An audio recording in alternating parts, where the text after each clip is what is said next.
Sampai dengan bulan apa ini? Sebentar lagi negara kita akan memperingati hari kemerdekaan. Silakan semuanya berdiri terlebih dahulu.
Gambarnya kalian perhatikan, dan jika sudah ada yang menemukan perbedaannya bisa menunjukkan jari menjawab.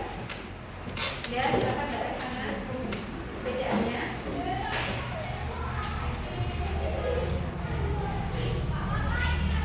Ya, ikat rambut. Yang satu dijelaskan. Yang satu warna. Terus dan gambar satunya. Ya, bagaimana teman-teman? Betul? Terima kasih, tepuk tangan untuk teman kalian. Selanjutnya perbedaan yang kedua. Oh ya, Kak Vino silakan. Oh iya, kancing baju. Yang sini jumlahnya berapa? Yang ini? Ya, terima kasih. Bagaimana teman-teman?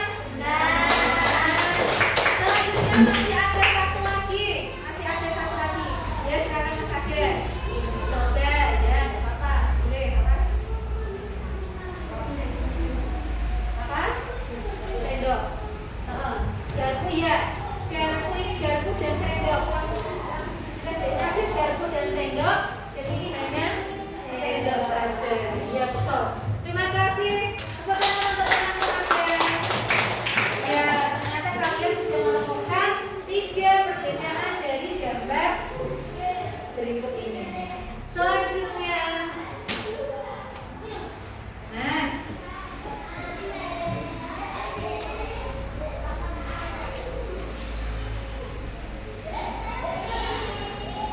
apa itu berpikir komputasional? Ini adalah apa sih berpikir komputasional itu? Coba Kak Kristen dibaca yang keras dan untuk membaca dulu yang keras di sini. Silakan baca dari situ. Oke. Baca yang keras. Menguraikan masalah rumit menjadi komponen yang lebih sederhana. Ya. Mengidentifikasi tren, Ya. merumuskan rencana dan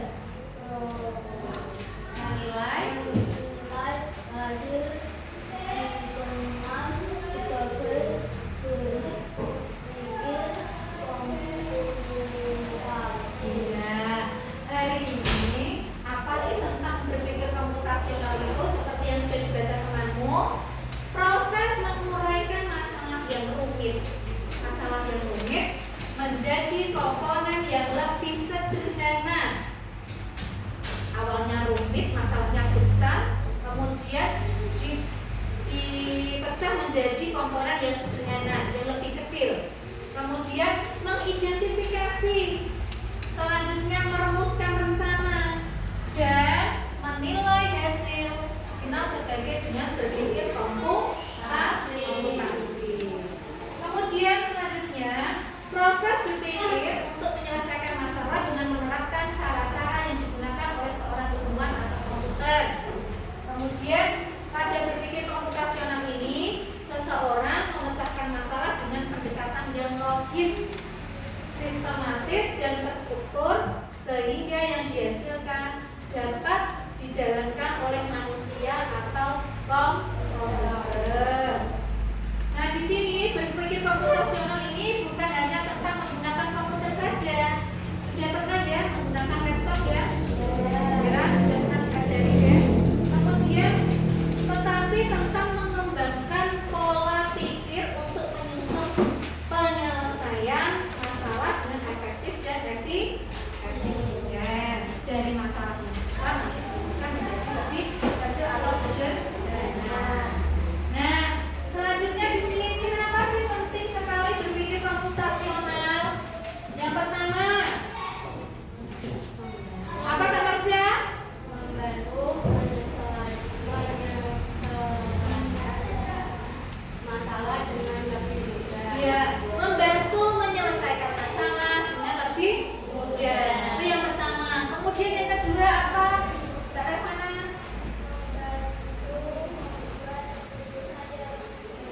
Ya, membantu membuat keputusan menjadi lebih baik. Selanjutnya yang ketiga apa, Mbak Felis? Mengerjakan cara berpikir kreatif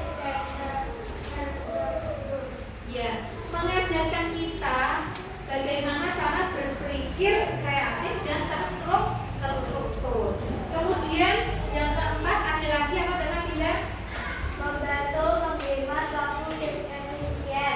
Iya, membantu untuk menghemat waktu dan efisien. Masih ada lagi apa Mbak? Membantu beradaptasi dengan teknologi. Ya, membantu kita untuk beradaptasi dengan teknologi, apalagi sekarang sudah seiring dengan perkembangan zaman, gadget dan lain beberapa komputer, ya kalian harus tahu mengoperasionalkannya. Oke? Selanjutnya dan terakhir apa Mbak Cinta? Mengembangkan kreativitas dalam Ya, mengembangkan kreativitas dalam mencari solusi. Ada masalah, kemudian dipecahkan. Bagaimana caranya untuk memecahkan sebuah masalah. Kemudian, nah di sini prinsip dari berpikir komputasional itu ada 4. Prinsipnya ada 4. Yang pertama yaitu dekomposisi. Ingat-ingat ya, boleh sambil mencatat. Prinsip dari berpikir komputasional. Yang pertama adalah dekomposisi atau pemecahan masalah. Memecahkan masalah kompleks nantinya menjadi bagian-bagian yang lebih kecil dan lebih mudah dikelola atau dipahami dengan sederhana. Contohnya bisa ditulis ini dekomposisi. 4 prinsip berpikir komputasional. Tulis boleh dekomposisi yang pertama. Kemudian contohnya di sini apa? Kegiatan dari dekomposisi ini. Agenda pesta ulang tahun. Siapa yang pernah merayakan pesta ulang tahun? Pernah? Ya. Itu tentunya kan membutuhkan apa ya, perencanaan yang matang ya. Nanti ada yang diundang, kira acaranya seperti apa, kira terus makanan untuk tamunya seperti apa. Tentunya kan banyak sekali hal-hal yang harus disiapkan. Kemudian prinsip yang kedua adalah pengenalan pola. Nah, pengenalan pola ini nanti mengidentifikasi kesamaan pola-pola yang sama, ya, dalam berbagai solusi permasalahan untuk menemukan solusi yang tepat. Kemudian selanjutnya yang ketiga adalah langkah yang ketiga adalah abstraksi. Yang pertama tadi apa? Ya, dekomposisi. Yang kedua pengenalan pola. Dan yang ketiga adalah abstraksi. Nah, abstraksi ini itu menyaring informasi yang tidak relevan itu nanti dibuang, dihiraukan, tidak diperhatikan, ya. Dan hanya mengambil bagian yang penting untuk menyelesaikan masalah. Dan ini pada tahap abstraksi ini fokus pada info yang penting dan menyaring detail yang sangat relevan. Itu yang ketiga. Sekarang yang keempat yaitu berpikir algoritma. Apa sih itu berpikir algoritma? Nah, di sini menyusun langkah-langkah, instruksi ataupun prosedur yang sistematis untuk menyelesaikan suatu masalah tertentu.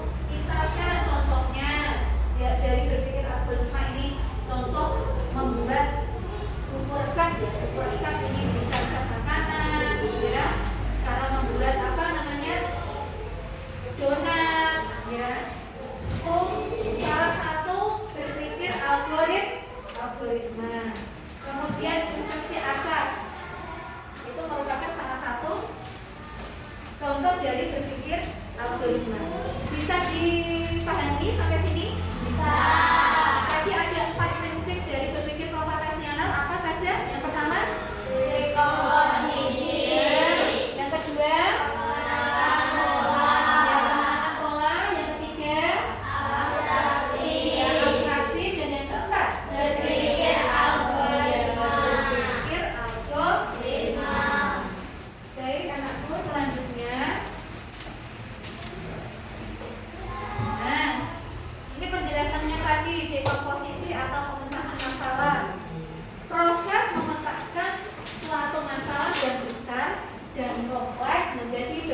bagian yang kecil yang lebih sederhana. Dan ini ada cara-caranya.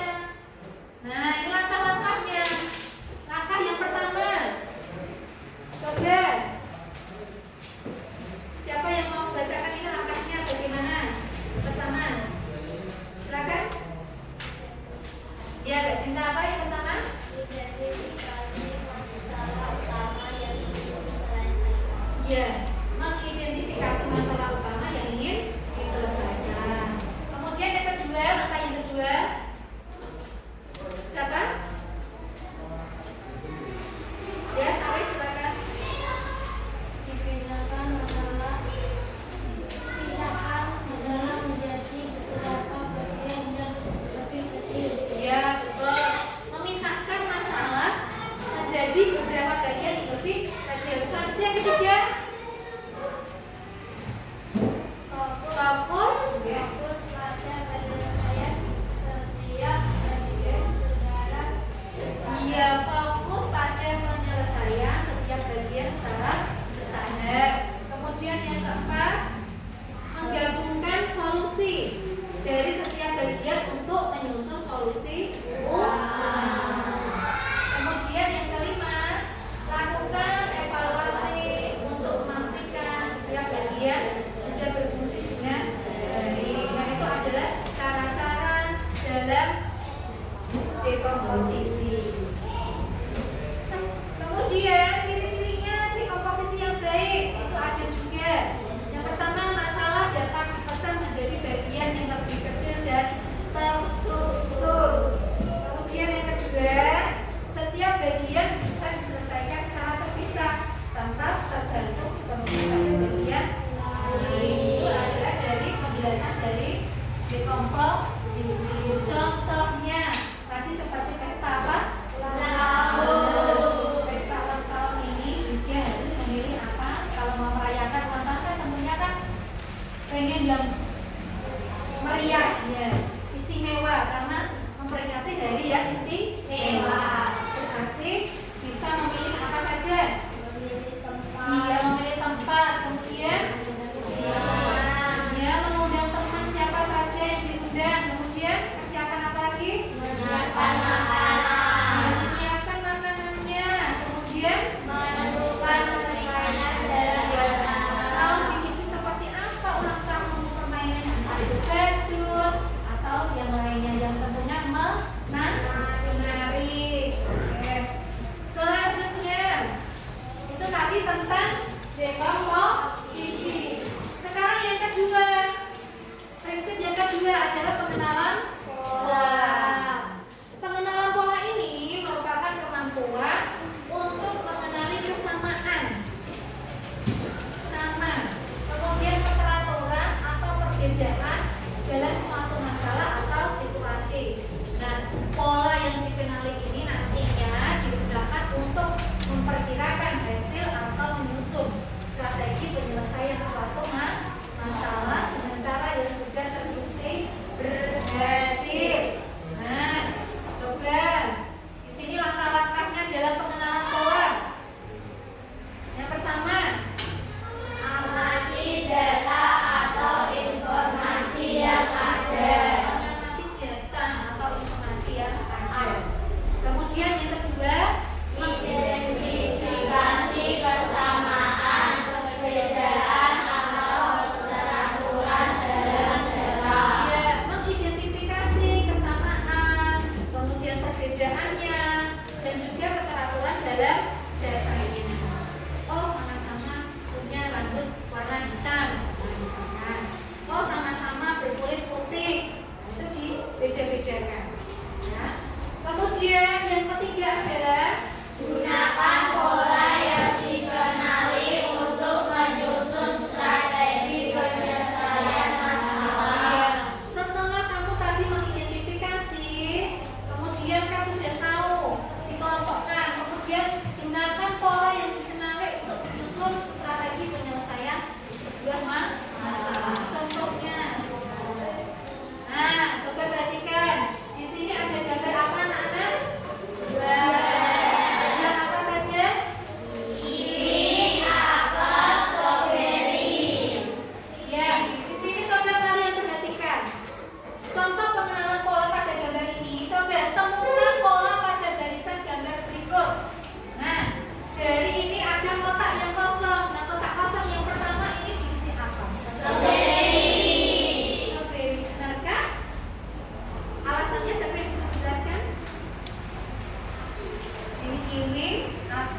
mobil. Kemudian kiwi sama, terus apel sama, dan yang ini adalah Strawberry.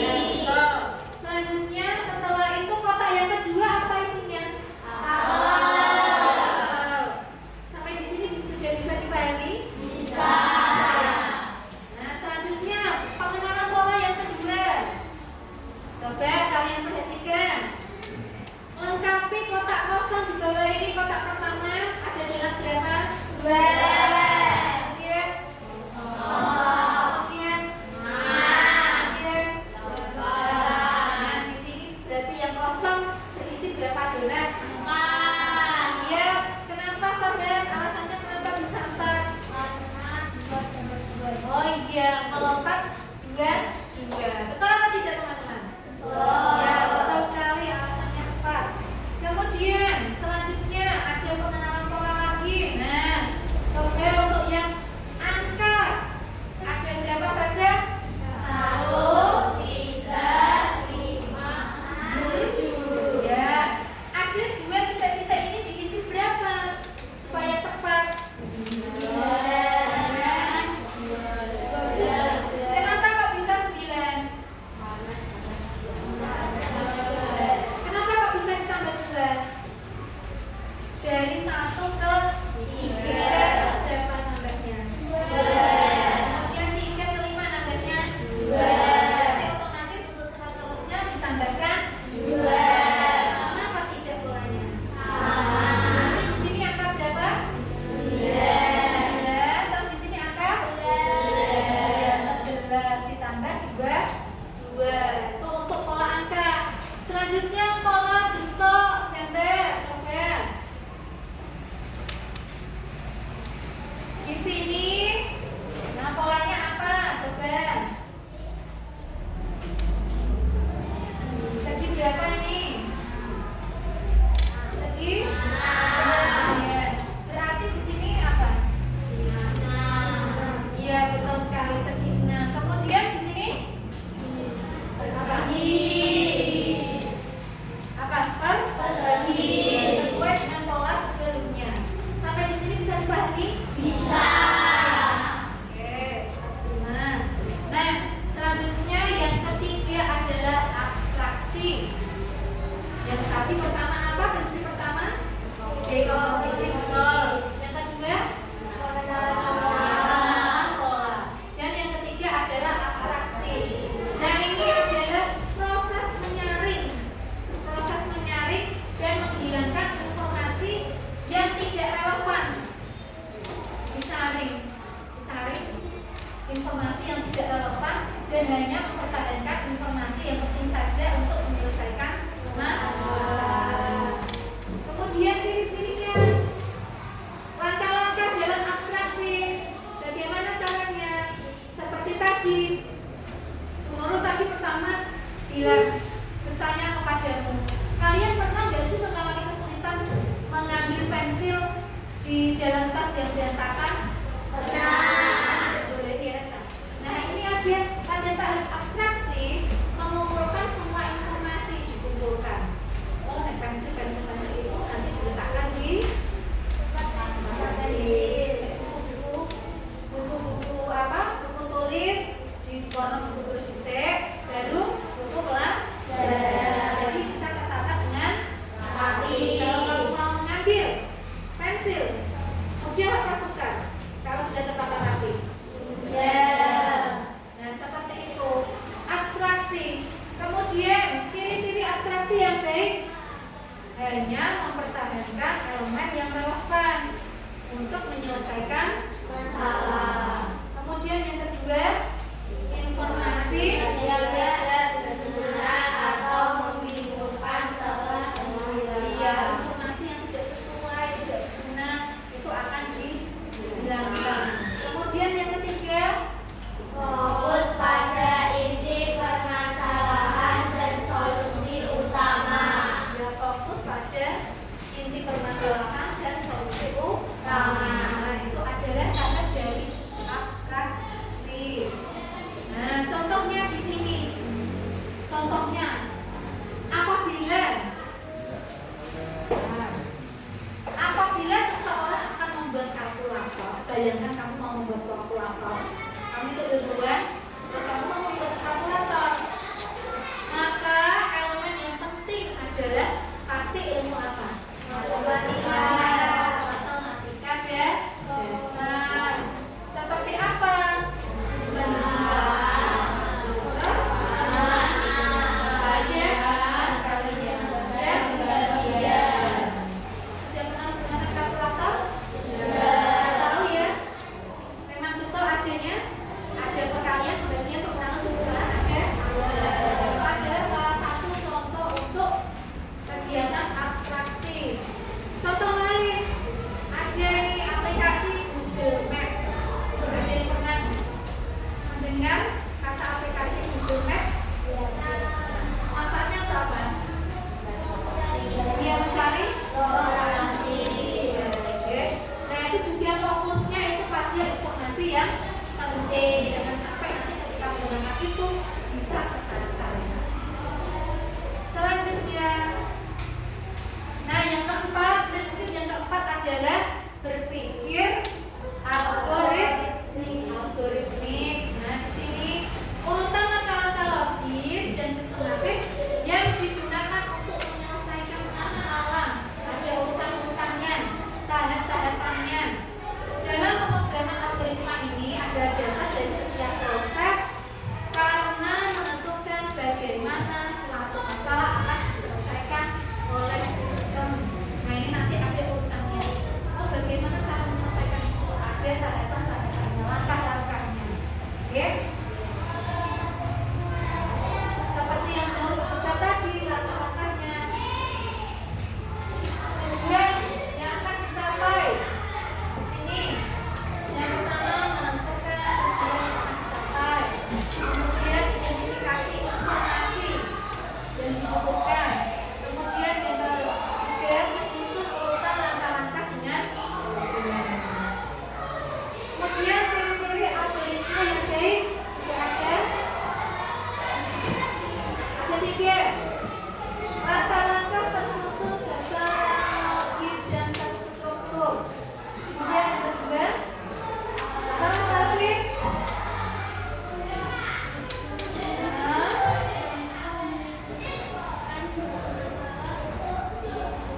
Dengan ya, selanjutnya Mas Adel, yang ketiga apa?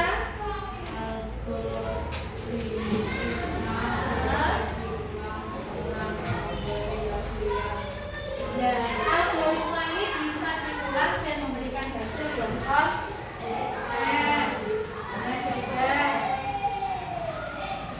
Ternyata dalam kehidupan sehari-hari berpikir komputasional ini banyak dijumpai. Yang pertama misalkan ada tambahan yang tadi ya.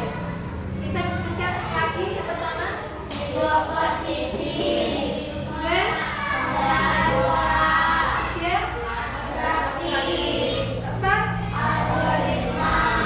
Yang pertama di sini dekomposisi dalam kehidupan sehari-hari membagi aktivitas menjadi beberapa bagian. Misalkan seperti jadwal pagi. Jadwal pagi kamu kemana? Sekolah. Kemudian siang. Jadwal siang kamu mau kemana aja? Nah itu ada jadwalnya. Kemudian malam. Ya malam. Itu juga ada jadwalnya. Ya. Kegiatan dari dekomposisi. Kemudian yang kedua pengenalan pola. Nah kalau mau sekolah dari mulai pukul berapa? 7. Pulang jam 2. Kalau di sini pulangnya jam 2. Kemudian abstraksi, mengabaikan hal-hal yang tidak berhubungan langsung dengan jadwal. Misalkan menonton TV di luar jadwal yang sudah diatur itu abstraksi. Kemudian algoritma menyusun langkah-langkah seperti dari bangun tidur. Kamu ngapain setelah bangun tidur? Sarapan. Setelah sarapan?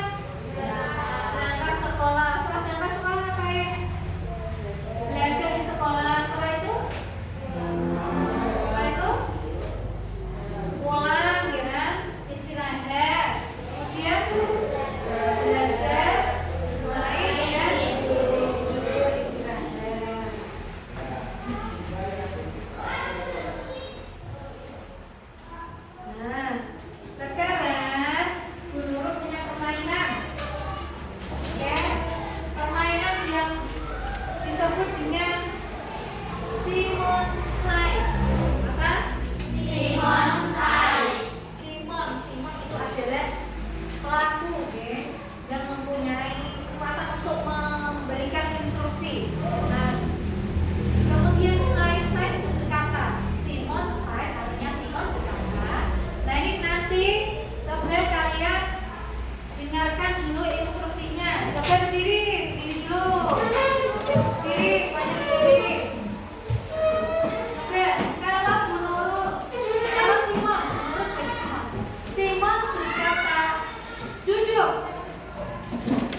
jalan di tempat.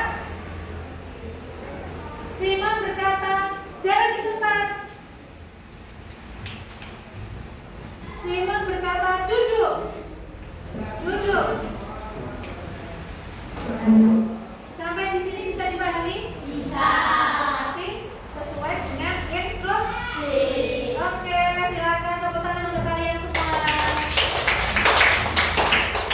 Silakan kembali ke bukunya. Selanjutnya nanti guru akan membagi kalian menjadi beberapa kelompok ya, menjadi 4 kelompok ya. Nanti hitung dulu dari 1. Oke. Ini mana tadi? Dari sini ya. Berhitung ya.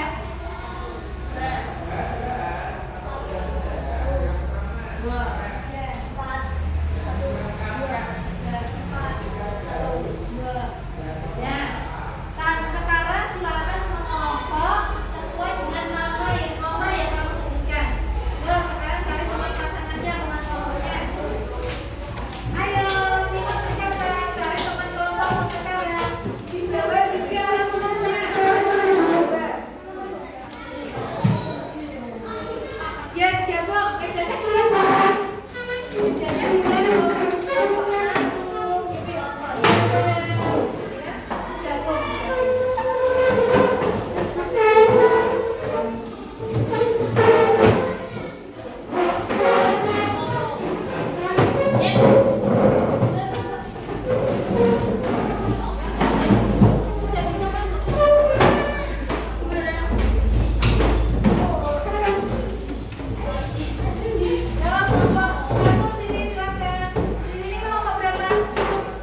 favorit yang pertama itu nanti kalian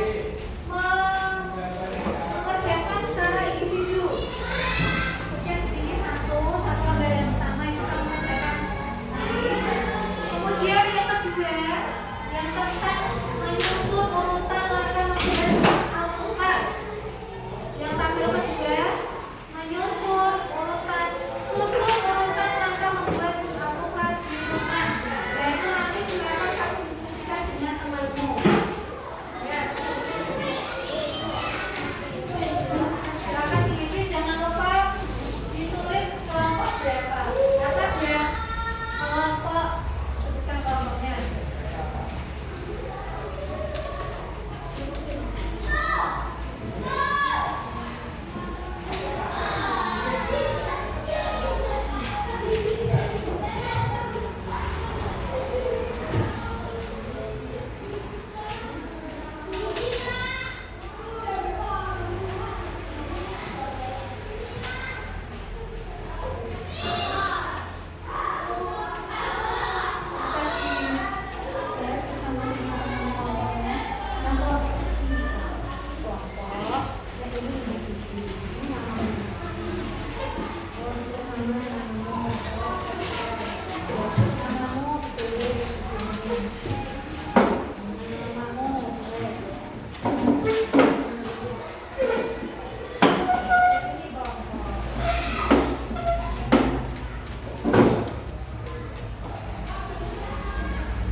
Ya, ada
Yang kelompok yang sudah siapa?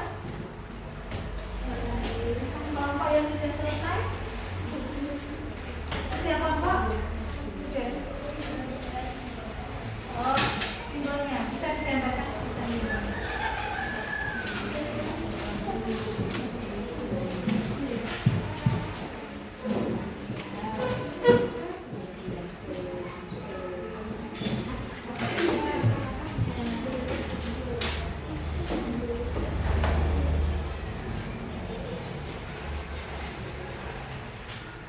Petunjuknya kan menggunakan gambar dulu, gambar anak, otak atau gambar sapi.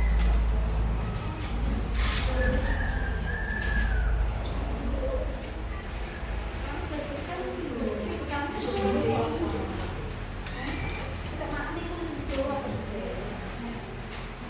Yunasi kan gambar piring nasi kepala, mau sih? Oh, selanjutnya apa lagi yang kamu gambar? Itu loh Kak maksudnya. Apa lagi? Itu harus 4. Boleh menambahkan lagi. Ayo silakan.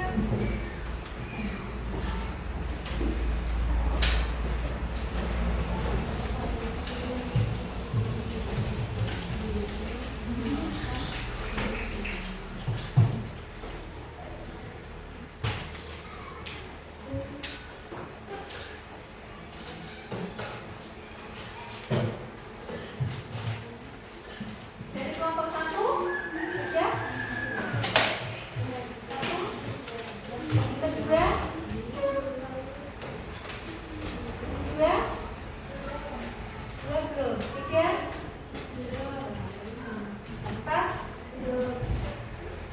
Ayo 1 menit lagi. Kenapa? Enggak, itu individu dan kelompok nanti.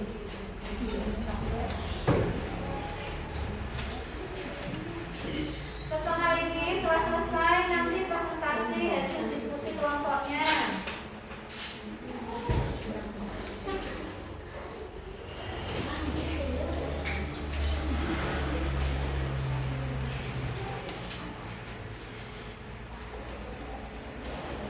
Sudah?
langkah pertama. Kemudian langkah 2, Setelah itu lakukan segala menjadi alpukatnya dibelah menjadi 2 bagian.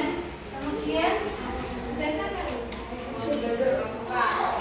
Ya, dimasukkan daging alpukat itu tadi dimasukkan ke blender. Ya, selanjutnya mengambil gelas. ya setelah di blender sampai halus sampai rata, kemudian dituangkan ke gelas. Betul. Selanjutnya Kasih satu Oreo. Aiko apa? Ya karena suka dengan es dikasih es, kemudian diberi apa? Ya dari kelompok 2 diberi topping Oreo biar lebih yummy katanya. Ya, bagaimana teman-teman? Bisa diterima dari kelompok 2? Bisa. Baik, tepuk salut untuk kelompok 2. Tepuk salut. Jempol kanan, jempol kiri, 2 jempol. Salut. Terima kasih untuk kelompok 2. Silakan duduk kembali. Selanjutnya ada setelah kelompok 2 yang mau coba. Oh iya, dari kelompoknya Mbak Apel silakan.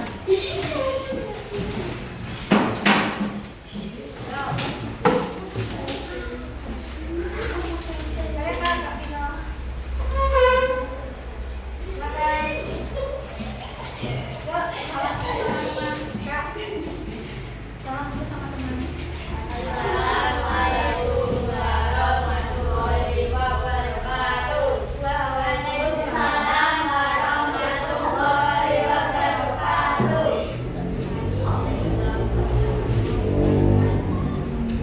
Mau menyampaikan? Ya, silakan kelompok 1. Langkah yang pertama. Menyiapkan 2 alpukat. Ya, selanjutnya setelah menyiapkan 2 alpukat, Buahnya. ya mencuci buahnya. Berarti hampir sama dengan kelompok 1 ya tadi ya. Kemudian kelompok 2. Terus Dikupas kulitnya dan dipotong menjadi 2 bulan. oh ya dikupas, kemudian diambil dagingnya, dibelah-belah juga diambil dagingnya. Selanjutnya Setelah itu masukkan 2 alpukat ke blender dan kasih air dan kasih gula sedikit. ya diberi sedikit dikasih air, kemudian Tunggu sampai lembut. Setelah itu siapkan gelas dan masukkan alpukatnya. iya di blender ya Mbak, blender sampai lembut, sampai halus, sampai rata. Kemudian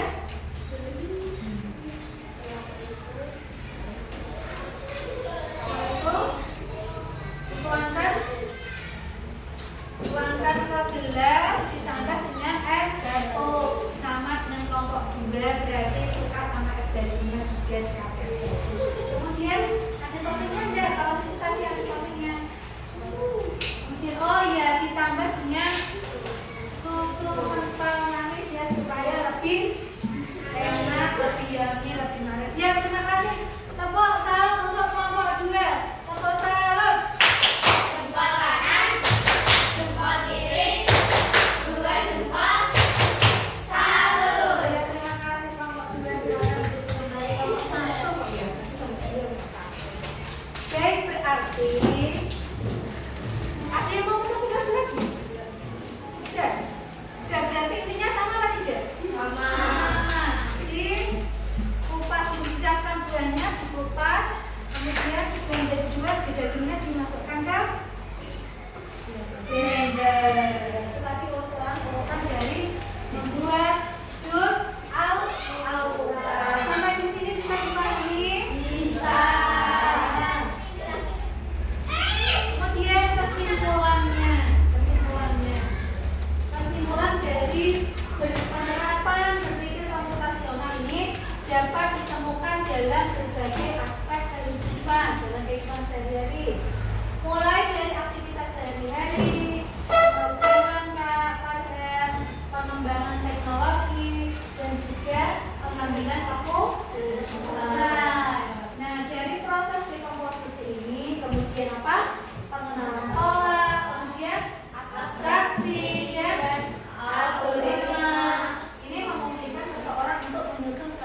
penyelesaian masalah dengan cara terstruktur dan efisien.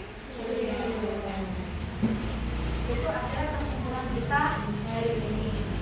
Oke, sebelum itu menurut punya membahas evaluasi untuk kalian. Nah, melengkapi pola dikerjakan secara individu. Waktunya 2 menit. Langsung tulis namanya.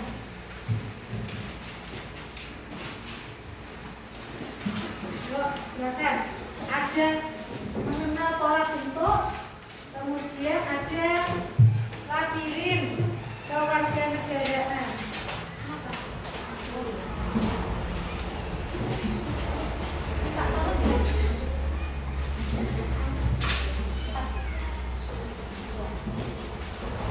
Langsung diberi namanya. Ya, silakan melengkapi pola bentuk dan labirin kewarganegaraan.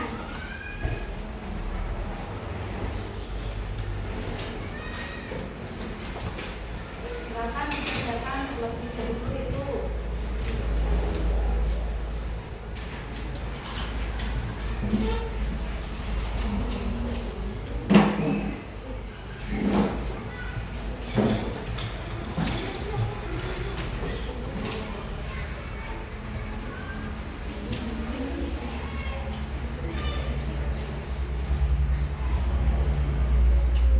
Yang sudah selesai langsung dikumpulkan ke depan.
Ya, silakan tulis.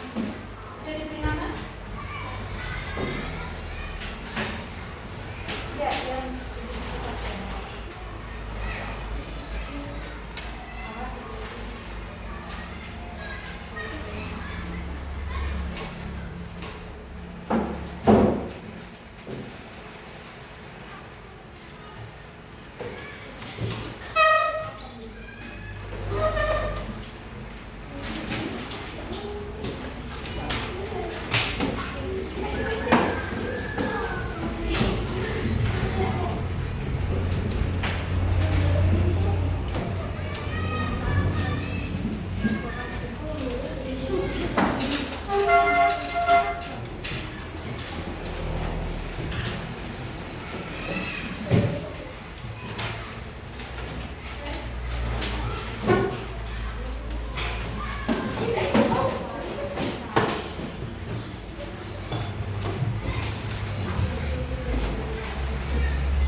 Ya, bagaimana? Betul atau salah?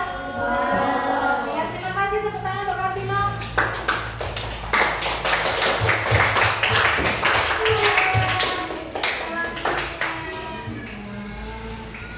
Nah, kita refleksi setelah dihapus menurut ya, karena sudah buka gambarnya.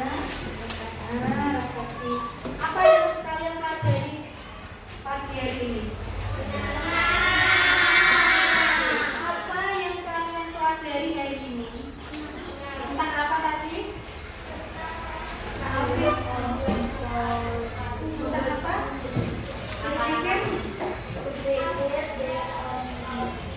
Siapa operasi? Nah, ada siapa tadi?